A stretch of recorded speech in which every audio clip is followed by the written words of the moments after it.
président du Sénat, Simon Dieusseldera, met l'exécutif en garde contre toute velléité d'empêcher la tenue des élections au cours de cette année. Le parlementaire qualifie de tardive la démarche du Premier ministre qui multiplie les rencontres en vue de l'organisation des prochaines élections. Il se montre très perplexe et s'interroge sur la volonté réelle de l'équipe en place d'organiser les élections avant la fin de l'année.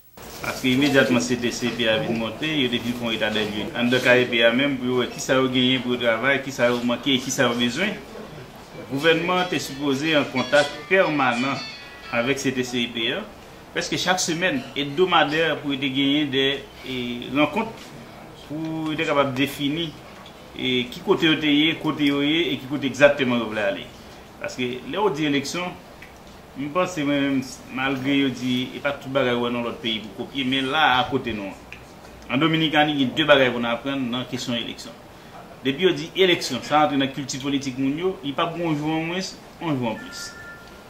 Il n'y a pas question pour mon gars veiller les élections faire pour bon monde qui a foué mais vendre des graines ou bien pour autant si il y a des graines il n'y a pas chance ou bien si il y a des trois monde qui foué mais vendre des graines dans pile là, c'est pas consalié, il vient de nos institutions.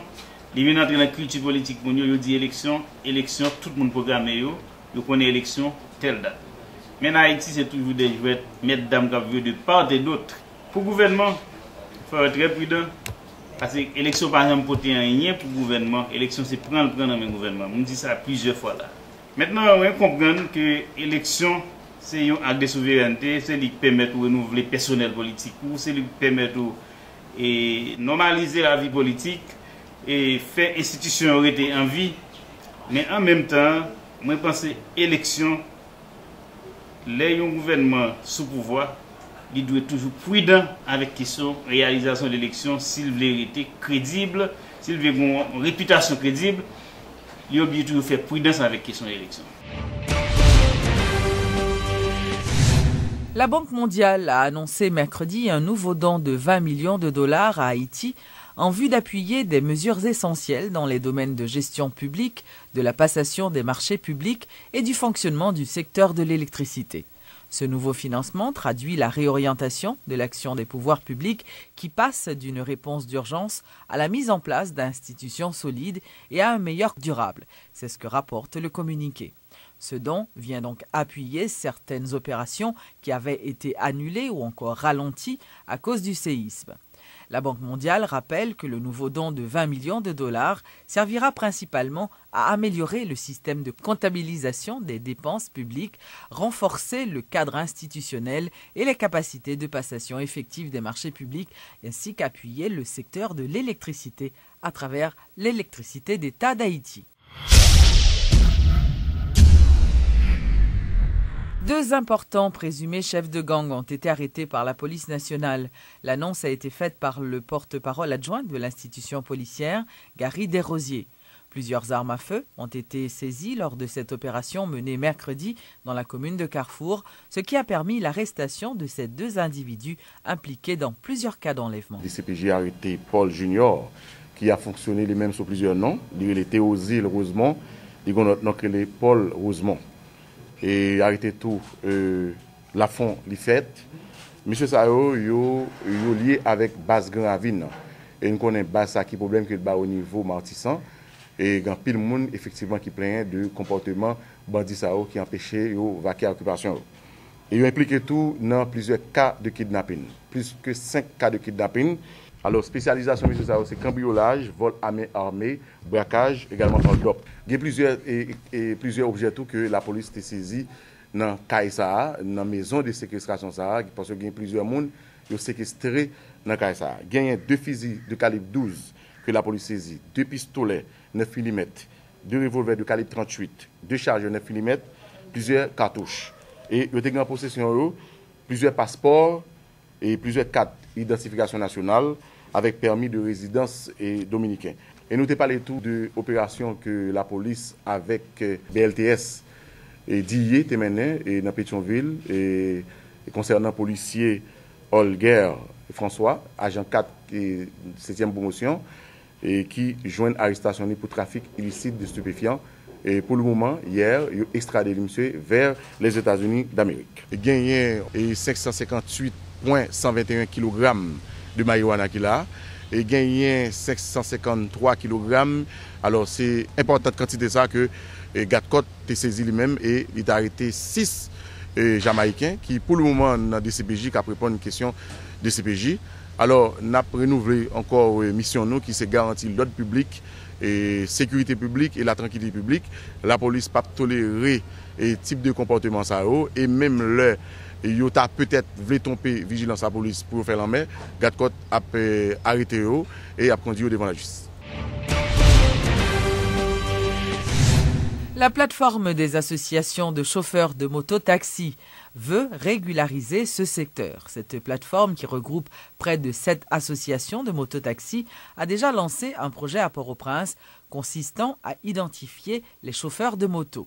Selon le coordonnateur de cette plateforme, Dieudonné Jean-Charles, la régularisation de ce trafic devrait permettre à la police de faire la différence entre les vrais chauffeurs de taxi-moto et les hommes qui utilisent ce moyen de locomotion pour commettre des actes répréhensibles. L'association c'est Amota qui est dans la commune Tabac à Cité Soleil, Amtax qui est dans Pétionville, AMTD qui est dans Delma, Komoka qui est dans Port-au-Prince, AMCB qui est dans Croix-des-Bouquets, ACTPP qui est dans Kafou et puis Anacom qui est dans Kinskoff. Dans ce secteur, ça, pas de monde qui est habilité pour identifier les motards qui commettent un acte, que c'est motard taxi ou bien motard privé.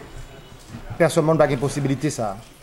Mais rumeur toujours a fait croire que dans la presse, que c'est toujours motard taxi qui a fait acte banditisme et malhonnête dans le pays. L'identification ça qu'on a fait là, il fait déjà avec plusieurs et l'autre association qui était fait tentative pour le faire.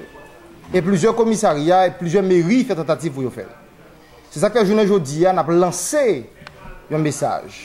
Le gouvernement en place là pour nous dire que journée aujourd'hui nous décidé pour nous avancer pour nous porter en l'autre image à ce secteur ça.